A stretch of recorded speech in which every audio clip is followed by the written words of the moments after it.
right, have at it. What's the latest with their Gentry and the USC sound? Keely's progressing. Excited. He had a good week last week. It was obviously good to be able to not play him, but still be questionable going into this game as well, Eric. And Eric? As well, Eric. Yeah. Coach, do you have any update on Bear Alexander announcing a red shirt? We see guys in the past stay with your team on scout team. We haven't seen him today. Any update with Bear? I don't. No, I think we've said all we'll say on that situation. Lincoln, how concerned are you with the amount of hits Miller's taken the past couple weeks? Well, that's just part of playing the position. I'm sure you'd love to leave any game with a quarterback not taking any hits, but that's not always reality. We've played two good teams, two good defensive football teams. It's going to happen some. Obviously, it's something we want to continue to clean up, but everybody's involved in that. Schematically, we're involved in it. Miller's involved in it. The receivers, the backs, the tight ends, the O-line, obviously everybody. So sometimes you're going to take some hits. When people really try to blitz you a lot, like happened multiple times the other day. Like there's times that they're going to bring more than you can block, and that's part of it. It's part of playing the position. We're not trying to advocate for it, but certainly you can't always completely avoid it. We've seen Alani and Amos, rotate at right guard, obviously last week. How are you feeling about kind of that competition there? Who's standing out to you, and how is Elijah progressing? Yeah, Alani and Amos both did some really good things in the game. I thought it was good being able to rotate those guys some. Sometimes for young players that haven't played a ton of ball yet, that can be kind of a good segue into the maybe later parts of their careers. They continue to improve. So they both showed us enough that we want to keep repping them. Lonnie's played quite a bit more than Amos has. It was Amos's, some of his first real game action. And so I think they'll both continue to prove. They're both going to help us.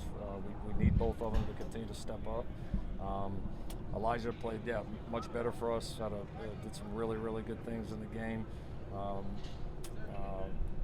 Played quite a bit better than the week before, and I think he's just going to continue to grow and learn from him. He's just that type of kid. He's just going to get better and better. It has an incredible ceiling. Do you expect the rotation to continue at right guard? Are you looking to kind of cement some of that? Yeah, I don't know that I know right now or necessarily have a preference. I mean, it can work both ways. I know we're going to need both those guys. They're two really talented players. They're two guys that are going to really, I think, improve as we go along. They both get a little bit of position flexibility for us. So regardless of how it plays out, whether we keep rotating it or whether we settle in on somebody, it's a long year. It's a physical schedule that we're playing. We're going to need them both either way. Is Gino an option there, or is he strictly center? No, he's an option. Our options were a little bit limited when we lost Killian, because we had to pump obviously everything into Gino with him being one snap away from being the starting center. With Killian back now, it does give us a little bit more versatility. Lincoln, what went into the decision for Raesjon to redshirt, and how do you feel about the inside linebacker depth? Yeah, Raesjon's a senior. He's not playing. He's not playing. Significant defensive snaps right now. He's done some really good things. Had a big time special teams play for us the other day. And he came in. We chatted about it. I mean, I understand. You can understand both sides of it. I think it's, it'll be something that'll have to be addressed. I think big picture, putting teams, players, all that in these positions. This 4-game redshirt deal is. I think there's probably some better ways to do it than maybe what we're doing it right now. But as long as we have it, you're going to have situations like this, and you understand the push pull. I mean, the kid really wants to play, but he also, wants a chance to play more defensively too. And so, we'll watch it play out. Nothing's set in stone right now. That option's out there, but we'll see how this season evolves and how it evolves for Raesjon. Is there a better way in your mind? I think guys should have 5 years.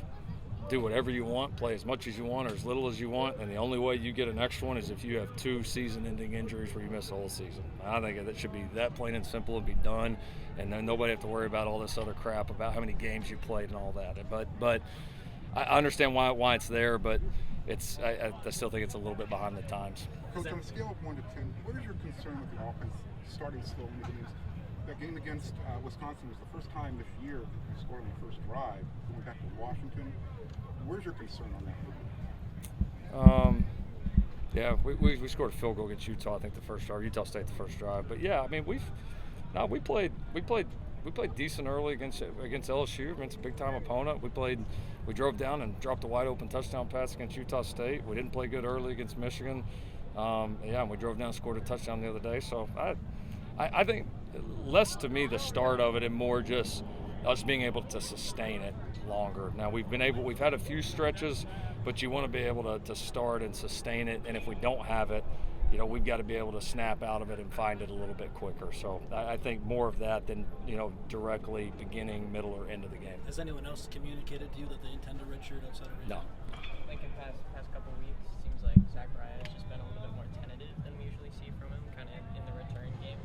What have you seen, from him there that you're kind of, is there anything that you feel like he needs to kind of get back on track with? How do you feel with him there? No, I wouldn't. I mean, we thought he made, maybe one decision in the Michigan game where he should have taken it back, or where he should have returned it. The other day's tough. I mean, you play against a rugby kicker that honestly shanked the first ball, and that kind of gets in your head. All of a sudden, the ball goes by and it ends up at the 1 yard line, and that's those guys are difficult to play against for a reason. So, no, I don't see anything that I think he's not doing. We've been really close on some returns. We've had some good returns, really close to having some really, really good ones. And no, he just needs to keep progressing, as do the players around him on those teams.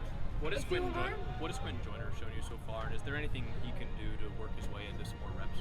Yeah, I'm sure it is. He's done a good job with the ball in his hands so far. And, one thing we've kind of talked with you guys about, so obviously with him, is just continuing to improve without the ball in his hands, which I think our trust in him is growing because he's always been an explosive natural player with the ball in his hands. And so, I think as this season goes along, you're not going to be able to just sit there and totally rely on one guy every game that much. And so, Quentin, Ryan, Amari, and those guys being able to contribute will be important for us.